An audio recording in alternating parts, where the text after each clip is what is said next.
Mwasemtya abalabi baffe aba BBS Terefayina sawa zikonye 5:00 tuba tuyingidde program f'abato mukulikeyo mu kavubu kampaga mwebale kwagala program za BBS Terefayina zonna ate week ebaddemu ebintu bingi nnyo week eno tubadde mu weekend ewedde yali Teachers Day twebaza abasomesa mwena abatusomesa mwebale bambi kufaayo mwebale kubeera abazadde baffe abazadde we batali tubaddeyo ne Independence of Uganda ebaddeyo Rokusatu oluwedde nga mwenda era Bannayuganda bangi nnyo bakuza olunaku olwo naffe abayizi twakuza olunaku olwo abamu baawumula abamu bagende waka abamu ne bakuza parties ku ssomero eggwanga ne likuza ceremony awamu wonna naffe abayizi wamu n'eggwanga lyonna Uganda era nebaza ddala abawagizi ba abantu ababeera mu Uganda abayagala ensi yaabwe wamu n'abaana abato abagenda okula nga baagala ensi yaabwe kuba kati nga nze njagala ensi yange wamu n'ebintu ebirala bingi nnyo Raymond erinnya nga nina Ruyania tukwetedde ebintu ebyenjawulo ebikwatagana ku bato tugenda kuba twogera ku bintu ebyenjawulo nga Rania olunaku olwaleero nandyagadde under last week twayogera climate change naye under climate change twayogera ku bbugumu eryali gye tuyita high temperatures tezo high temperatures zaali zireetewa global warming bintu bingi nnyo ebyali bireeta ezo temperatures okubeera nga ziri waggulu kakati olunaku olwaleero tugenda kuba twogera ku deforestation deforestation nga gw'ogitegeera otya okusala kw'emiti kuleeta batya enkyukakyuka mu mbeera y'obudde byonna tugenda kuba tubyogerako wano mu program f'abato so weekumireko omulabi wa BBS Terefayina wamu ddala abaana abato wamu n'omuntu omukulu ali eyo tugenda kuba twogerako n'abaana aba Trinity Love School wano Enyanama nga naffe wamu nga twegasseeko abatubulira engeri independence gye bagimanyiiko Raymond tetunagenda nnyo okulaba abaana ba Trinity Love School about independence nandyagadde okumanya gwe Raymond independence ogitegeera otya independence gimanyiko nti lwe lunaku Uganda bwe yafuna oba like obwetwaze nebeera anda nga tetukyali under British protectorate tukyafugibwa nga ffe abeefuga nga tuli bakiwajja so nga tugenda kuba twogerako tugenda kuba tufuna abaana ba Trinity Love School wano Enyanama batubulire kye bamanyi ku Uganda's independence ebeerayo buli mwaka nga 9 October.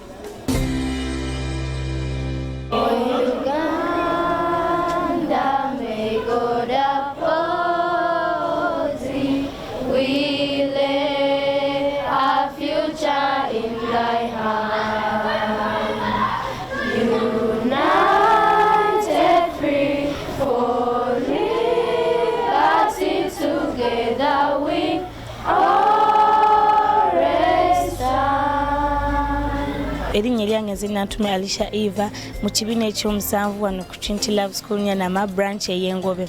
Nzize okwogera ku meefuga ga Uganda ge twakuzizza olw'okusatu lwa wiikendi. Uganda nga tennafuna meefuga gaayo oba obwetwaze. Uganda yalina gavana waneeno owa British gwe bali bayita Sir Walter Coates era yakkirizibwa ebitongole ebisobola okukolebwa okulwanira eddembe ly'abantu era mu ebyo ebibiina Dr. Apollo Milton Obote n'akola Uganda People's Congress ne Kabaka yekka ne batta omukago okusobola okuwangula Kabaka yekka party era bwe bagiwangula ne bawangula akalulu ka 1962 era Uganda bendera ya Uganda newanyikibwa then Toyota Union Jack nesibwa era obubonero bwa Uganda ne buweebwa ekitiibwa nnyo kuba bwebaweebwa ekitiibwa mwe muli Uganda bendera ya Uganda n'ebirala bingi kati webamala then Uganda flag nesizibwa Uganda flag newanikibwa Major Akorimo Kanuti Sydney Small nasa gye bayita Union Jack awo ne tufuna president waffe yasooka nga Sir Edward Mutesa owokubiri era talina buyinza ne tufuna Prime Minister Dr. Apollo Milton Obote gwe yaweebwa obuyinza obwonna nga bungi ne tuweera ne Vice President William Wilberforce na Diope era bwe gati ameefuga we gaagenda.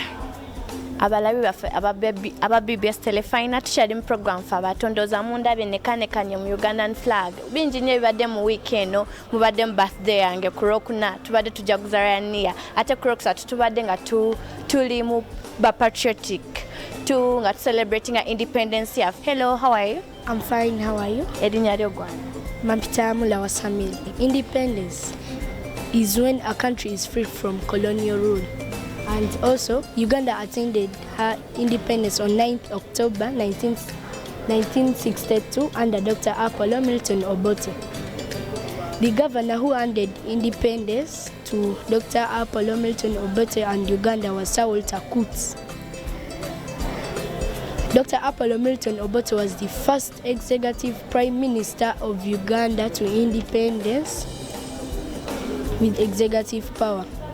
Sir Edward Mutesa too was appointed as the first non-executive president of Uganda. Thank you.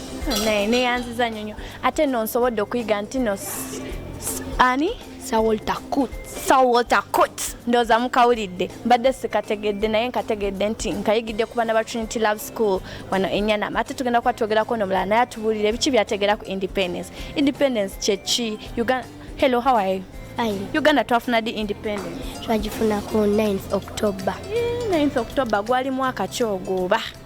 1962. 1962. Yes. Ani ya raising a flag cause njukira wemba njukira nga tusoma primary.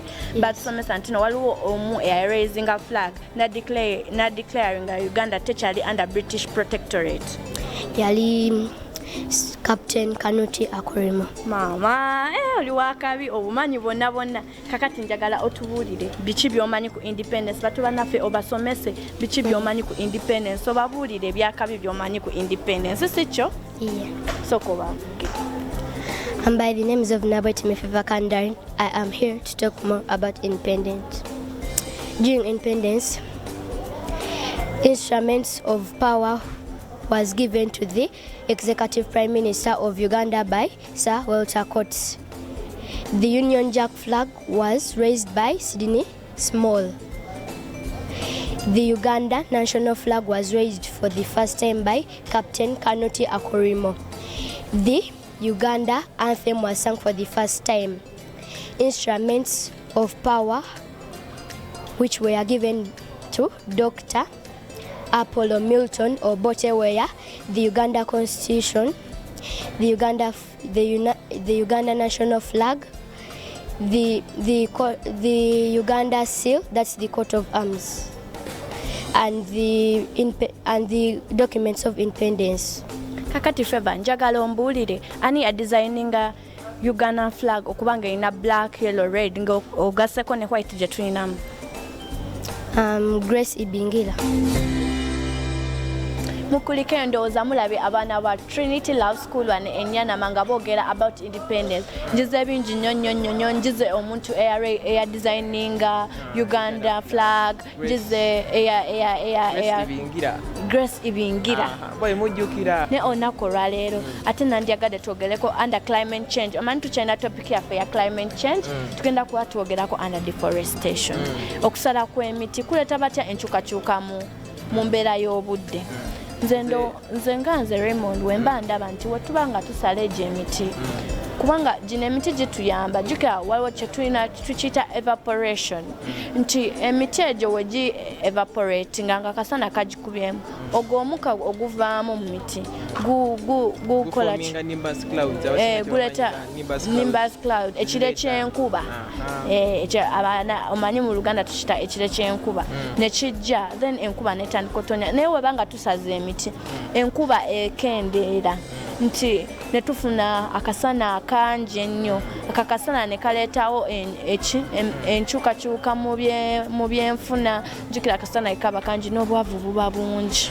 Nange kyogambeko ku deforestation okusala emiti nti olaba gino emiti gituyamba okukomya empewo ennyingi like strong wind like oba nkyogere ntya nti gituyamba okwewala empewo ennyingi eyandibadde ereeta okusula w'amayumba gikkakkanya sipiidi y'empewo ennyingi ennyo eyo eyandisudde amayumba eyandiyonoonya ebintu ebyenjawulo kati nga emmere kati waliwo emmere kati nga simusimu kati eyo strong weed wejja ku simusimu bonna buyiika wansi simusimu yekka waliwo mileti recently wanembarara empewo yabadde nnyingi nnyo ebitooke nebikola ki nebigwa ebitooke ebyo we byagudde emmere nekola ki nebeera ng'eyonoonese ebitooke kati kyengenda okulaba kyetulaba kati nti emmere efuuse ya bbeeyi emmere esinga amatooke gabadde gava nnyo embalala naye olw'okuba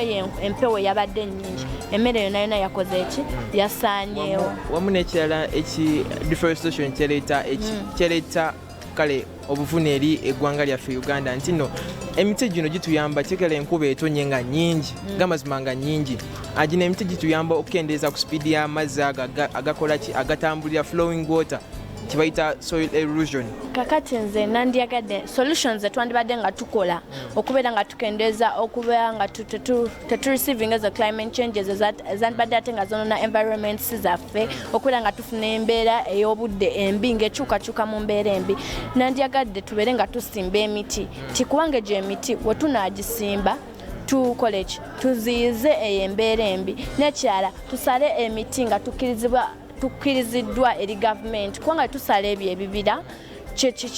ebibira we tunaabisala bigenda kuba nga biviirako embeera y'obudde okuba nga ekyukakyuka awamu n'ekirala ekitongole kye bayita NEMA oba National Environment Management Authority yafulumya etteeka nti buli muntu asala emiti abanga kale bagenda musiba kyenyiza okugamba nti no abanga kale asaze oba ayonoonya obutonde bw'ensi nti wookola ekyo bajja kusiba so omuntu aliyo bambi tosala miti kubanga kati etteeka we liba lyafulumya nti wosala emiti obanga akutte ku ggwanga lyo kennyini kikirera wekiri obanga ayonoonye embeera like obanga asaze omwana so tetunagenda nnyo wala katulabe ku baana ba Trinity Love School nabo batubuulire about climate change.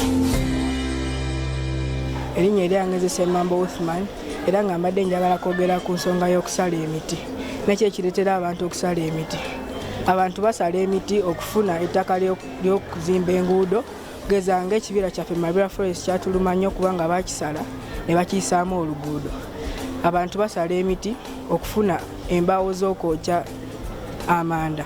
Erinnya eryange nze Ankunda Alton Jairus nze okwegala ku ngeri gye tusobola okwewala okutema emiti okwesa engeri endala ez'okufumba nga tosaze emiti okugezanga amasannyalaze ne gaasi okuyigiriza n'okumanyisa abantu obulungi bw'ebibira.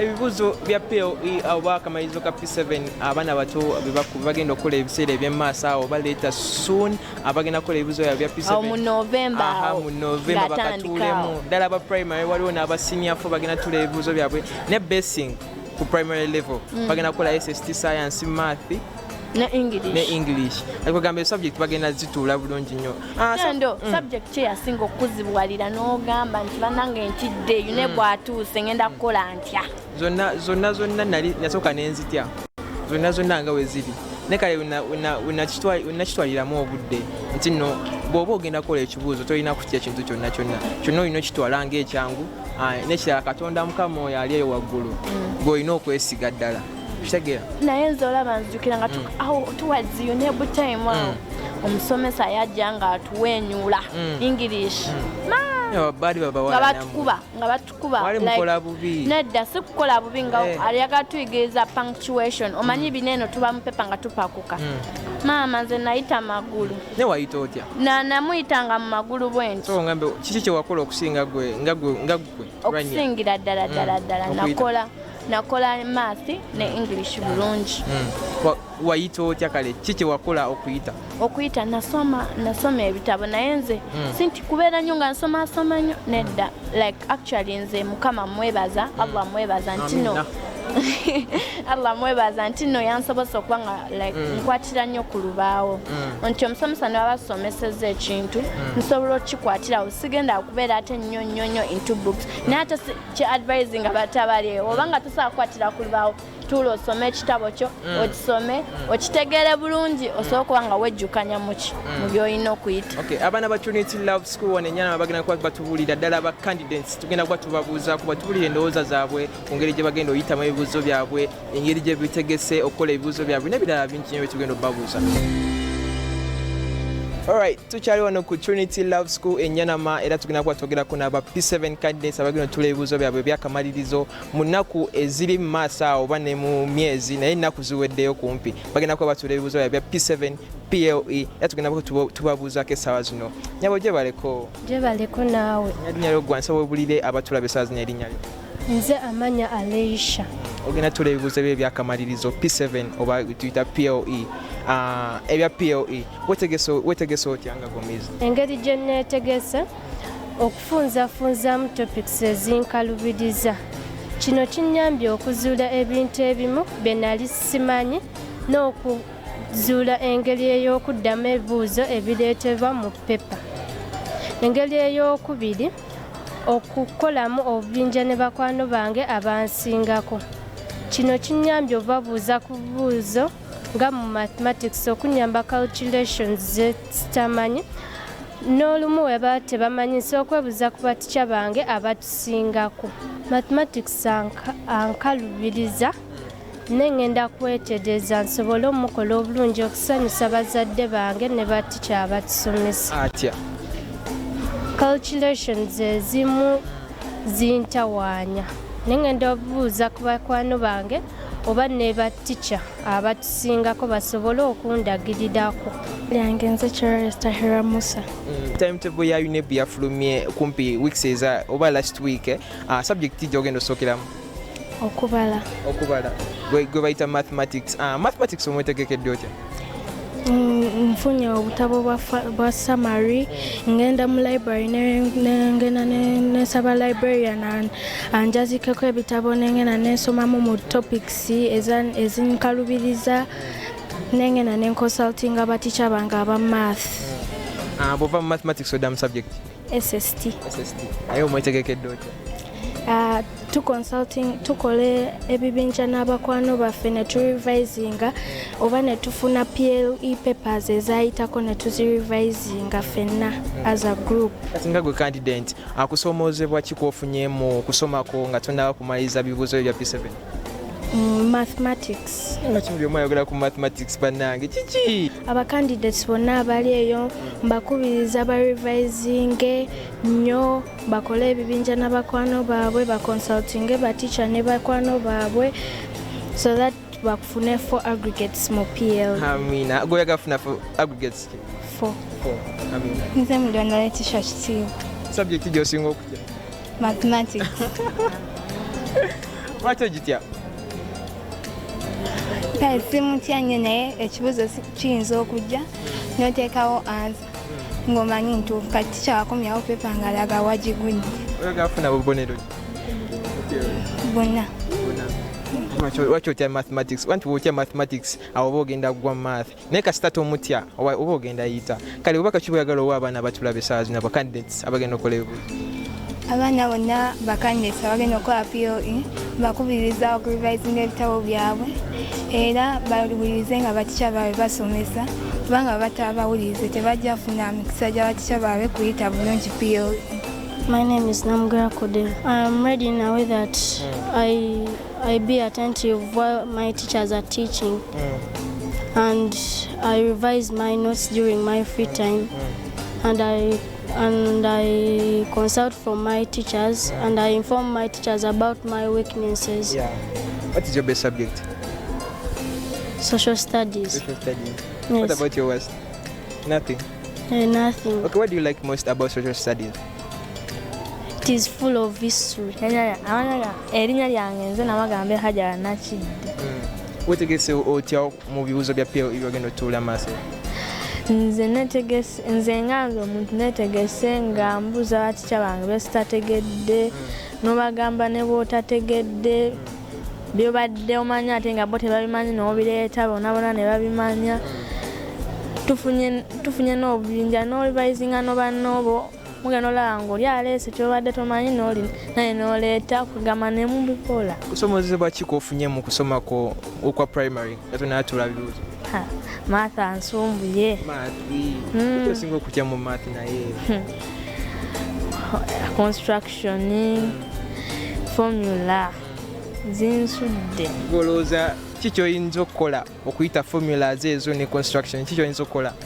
okukonsultinga ku baana abamanyi ne banyongerako naye ku bye mbadde mmanyi. Kabasi consultinga. Ngendayo naye. Ebikyagala. Ne PLE atuuse. Era mwetegekedde. Kale. Erinnya yogwani bana. Akirijja Pretty Priska. Ogenda tula ebibuuzo bya PLE. Wetegese otya? Netegese nga nconsultinga baticha bange. Nfuna bu summary books ne summarizinga. Nengende wabasomesa bange nenconsultinga kubanga ebimu bannange sinti buli omu kalaba sinti buli kimu omuntu aba akimanyi kati baticha baffe baba batusingako. Kati abugetsi oyagala ofuna mu PLE? Nzera nesunze buna. Obwetegekedde? Omuntu ayagala ofuna obuna alina kukola ki obufuna? Olina soma nnyo, obeere ng'ofaayo mu klaasi, obe attentive, wejjemu omuzannyo. Obubaka bw'oyagala owa abaana abali baveemu omuzannyo bayite bibuuzo. Erinnya lyange nze Nasuna Daniela Banks, nzize okubakubiriza engeri gy'okukozesaamu oluguudo. Abavuga emmotoka bannaaye, w'oba ovuga emmotoka olina okutunuulira ebitaala. Ekitaala ekimyufu kitegeeza nti kitegeeza stop, ekya orange kitegeeza get ready, ekya green kitegeeza go. Kati baana bannange we muba musala oluguudo mulina okutunula side ne side, temulina kudduka nga musala oluguudo. Kyembakubiriza tusobole okukendeeza ku bubenje ennaku zino. Show yaffe y'olunaku olwaleero program ffe abatwana ku BBS Terefayina egenda kufunikira olunaku olwaleero ku ssaawa zino zennyini. Tubadde n'abaana ba Trinity Love School wano Ennyana batubulidde, tubadde n'abayokedde ku Independence, aba PLE, aba deforestation n'ebirala bingi nnyo bye boogeddeko. Naye nkwebaliza ddala okuba nga weekumiddeko ng'olaba programu yaffe abatujuka ebeera lwa mukaaga saa 5 ez'okumakya nga tubeeramu n'ebinyuma bingi nnyo nga byolabye olunaku olwaleero n'ebirala bingi nnyo. Naye tusinga okwebaliza ddala abakwasagana show yaffe eno eyaffe abato, producer Nakibule Edith, editor so Magaru Bafos, camera personnel Aziz Azion, Aziz Aziz Azion na wakale Aziz Muyimbi ne camera personnel bamita Aziz wamune anti-reste mwita anti-reste n'abalala bangi omune ekitongole kya BBS Terefayina. Nebaza omuntu yenayina abadde alaba programu yaffe ate nyongera okubajjukiza nti programu yaffe oba togirabe osobola okukozesa social media platforms zaffe okuli YouTube, TikTok wamu ne Facebook. Ogenda genda osearchinge otekemu BBS ffe abato, ogenda kuba ofuna programs zaffe zonna zotasobodde kulaba. Ate olunaku olwaleero anyambazizza bw'ati obulungi nga gwe wandiyagadde okuba ng'ofuna obuvazi obwakabi, obugatto obwakabi, obutishat obwakabi, the track shoots, kwegamba cargo pants ebyakabi, oyagala ssaawa, oyagala kasaawa, oyagala galbindi, oyagala perfume, ebisinga kola kaviiri ko kanyirire kabeerenga akange. Genda wali ku Linda's Boutique abasangibwa ewandege wakaliga, ogenda kuba kumpi n'amafuta ga Rubis awo wennyini emmenga awo, ogenda kuba obalaba nga ogenda obanga tosobodde kuba ngo otuuseewo osobola kubafuna ku namba eya noti 781 951 noti 7. Ate tendo ogwanya kwambaza onako leero ndaba oli mu vibe za distressed outfit. And the smart designer sangu wali ku Tower Mall, shop number C101 ya nyamba zo na kwa lero nkubye mutayi yange wamune ki sweater shirt wano half nkubye mune omujini gwange ngato yeyo Louis Vuitton kugamba and the smart designer akujja we nanga gwe omuvubuka dala abavubuka kati nga ejjafe yabato omukulu omukadde yena kwambaza ayina makoti, ayina empale, ayina masati, ayina enyambala y'ekivubuka nga ffe gye tumanyi Joyce District Vintage ariho mikyayogera ayineza abakagogenda ku mukolo gende wa smart designer ayambaza buli kika kya muntu, ayina amasaawa, ayina MCP, ayina headsock, ayina enkofiira, ayina engatto, ayina buli kika ky'engatto, buli kimu akina. And smart designer sangu wali ku Tower Mall, shop number C101, osobola musanga ku number 0754 86 4755, omusange ku 0701 86 5547 omukubireko bantu. Engeri gye tugenda mu ndiba nebaza mwena abagenzi nemulaba omupiira gwa Uganda Cranes bebaliza ddala mwebale kwagala nsi yamwe, mwebale supportinga Ugandan football. Sigale nga bakumide ku BBS Terefayina, tugenda koma weekend ejja ku Lwomukaaga ziba ssaawa 5 zokka. Bye. Ssaabasajja Kabaka awangaale.